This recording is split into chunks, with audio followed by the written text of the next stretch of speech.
உங்கள் தொழிற்சாலை மற்றும் நிறுவனத்தின் மின்சார தேவையை வங்கி நிதி உதவியுடன் சொந்தமாக சோலார் பிளான்ட் அமைத்து முழுமையாக நீங்களே பூர்த்தி செய்து கொள்ளலாம். Velan infra project private limited, Chennai. 9842252166. Media உங்கள் கனவா? படிக்கும் அனைவருக்கும் internship, placement assistance. Pandey school of journalism short term கோர்ஸில் உடனே சேர 7338824242.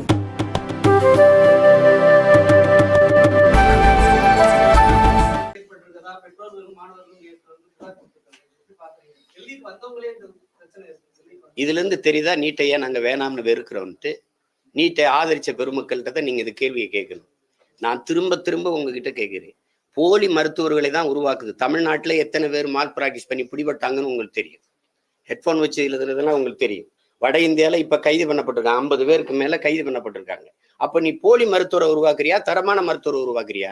ஒரு கேள்விக்கு பதில் சொல்லுங்க என் உடன் பிறந்தார்களே. இந்திய நாட்டின் மருத்துவ மாணவர்கள், தரமான மருத்துவ மாணவர்களை உருவாக்க அமெரிக்காவில் இருக்கிற ஒரு தனியார் நிறுவனத்திற்கான தேவை என்ன? புரோமெட்ரிக்குங்கிற அமெரிக்க நிறுவனத்துக்கு தேவை என்ன? இந்தியாவில் தரமான மருத்துவரை உருவாக்கி கொடுக்க. ஏன் நீ அவன்கிட்ட கொடுக்குற? ஒரு தேர்வை கூட ஒரு மாணவனுக்கு நடத்த முடியாது அவனால.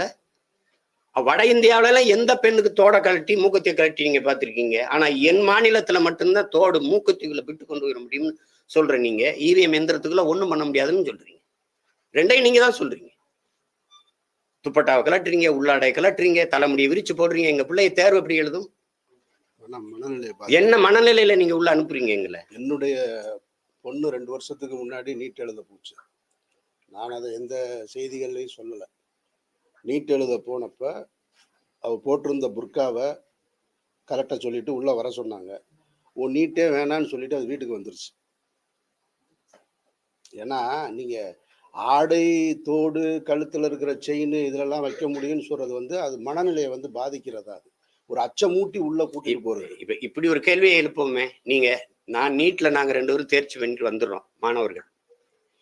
இப்ப இதுல நீங்க எப்படி தரம் வைக்கிறீங்க? 1200க்கு 1199 மதிப்பெண் என் தம்பி வாங்கியிருக்கிறாரு. நான் 800 வாங்கி எல்லையில தான் தேர்ச்சி விட்டுருக்கேன், பார்டர்ல பாஸ் பண்ணியிருக்கேன். ஆனா நான் நீட்ல தேர்ச்சி விட்டுறேன், இவர் நீட்ல தோற்றுவார். அப்ப இவர் தகுதியற்ற மாணவர்ன்றீங்க மருத்துவம் பிடிக்க. இப்ப நீங்க இந்த +2 மதிப்பெண் எதுக்கு? அப்ப தூக்கிடுங்க. நேரடியா நீட்டுக்கான கோச்சிங்கை வச்சுட்டு நீங்க அப்படியே கொண்டு போயிருங்க. எதுக்கு +2 மதிப்பெண்? எதுக்கு?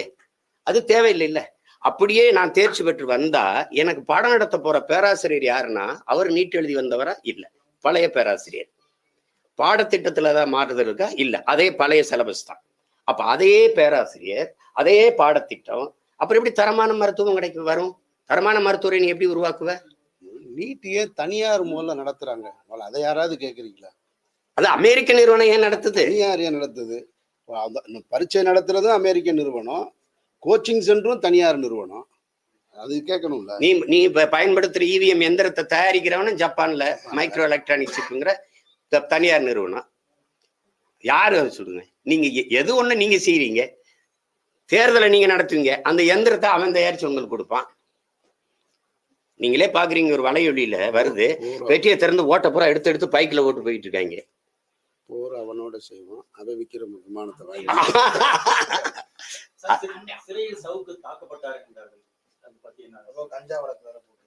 அதெல்லாம் கூடுதல். தம்பி அப்படி பேசியிருக்க கூடாது. அவரு கொஞ்சம் பேச கருத்துக்களை எடுத்து வைப்பார் அவரு. ஆனாலும் மதிப்பிற்குரிய ஏடிஜிபி ஐயா அருண் அவர்களையும் அந்த பெண் காவலர்களையெல்லாம் இணைச்சு பேசிடக்கூடாது. அதை தவிர்த்திருக்கலாம் தம்பி. அதுக்காக அவர் மேல கஞ்சா வச்சு எப்படி கஞ்சா வந்தது? இத்தனை நாள் அவர்கிட்ட கஞ்சா இல்லையா? இத்தனை நாள் கஞ்சா இருந்ததா? திடீர்னு வந்துருச்சு அவர்கிட்ட? வச்சது யாரு? 30 கிலோ வரைக்கும் கூட வர சரியா இருக்கு. சவுக்கு சங்கருங்கிறத கஞ்சா சங்கர் ஆக்குறதுக்கு வேலை நடத்துவாங்க அவங்க. அதெல்லாம் இல்ல, சிறைக்குள்ள வச்சு அடிக்கிறது, தாக்குறதெல்லாம் அதெல்லாம் ரொம்ப கொடுஞ்செயல். அதெல்லாம் ஆமா ஆமா. ஒரு ஒரு ஒரு என்ன சொல்லுவாங்கன்னா, அந்த விபத்து இந்த இதெல்லாம் பார்க்கும்போது ஒரு உயிர் பயத்தை கொடுக்குறது. வெளியில போய் பேசாம இருக்கணும், பேசக்கூடாது அப்படின்னு அச்சப்படுத்துறதுக்கான வேலை திட்டங்கள் தான் இது எல்லாம். இந்திய பிரதமர் போலவே தமிழக முதல்வரும் செய்தியாளர்களை சந்திக்காமலே இருக்கிறாங்க. அதை எப்படி பாக்குறீங்க? செய்தியாளர்களை சந்திக்கவே இல்லைன்னு தான் பாக்குறேன். வேற எதுவும் நீங்க என்ன கேள்வி? நீங்க இவ்வளவு கேள்வி கேட்குறீங்க, நாங்க பதில் சொல்றோம்ல. நீங்க எழுப்புற கேள்விக்கு பதில் ஏதாவது இருக்குமா?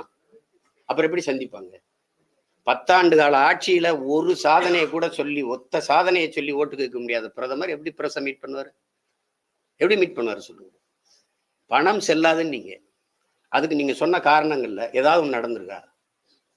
பயங்கரவாதம் ஒளிஞ்சிருச்சு நீங்க, அப்ப எதுக்கு என்ஐஏ ரைடு விடுறீங்க?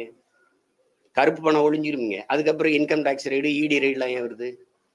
ஏன் வருது? எல்லாமே ஃபால்ஸ் கோப்பு. எல்லாமே நீங்களே 6250 கோடி நீங்க எல்லாம் எங்கெங்க இடி ரைடு விட்டீங்களோ அந்த நிறுவனத்திட்ட எல்லாம் காசு வாங்கிருக்கீங்க. அப்புறம் ராகுல் காந்தி பிரதமர் அவரை வந்து பாகிஸ்தான் வந்து விரும்புறாங்க, ஆதரவு தெரிவிக்கிறாங்க மாதிரி பிரதமர் மோடி குற்றச்சாட்டு இருக்காரு. அதே மாதிரி பிரச்சாரத்துல பிரதமர் மோடியோடைய பேச்சை நீங்க எப்படி பாக்குறீங்க? நான் கேட்கறதே இல்லை, எனக்கு புரியறதும் இல்லை. ஒரு தடவை புரிஞ்சது, வர புயாரா நீர் ஒயாரா அப்படின்னா அதோட முடிச்சுட்டேன். நான் எனக்கு என்ன புரியும் அவர் பேசுறதுல, எப்படி பாக்குறீங்க?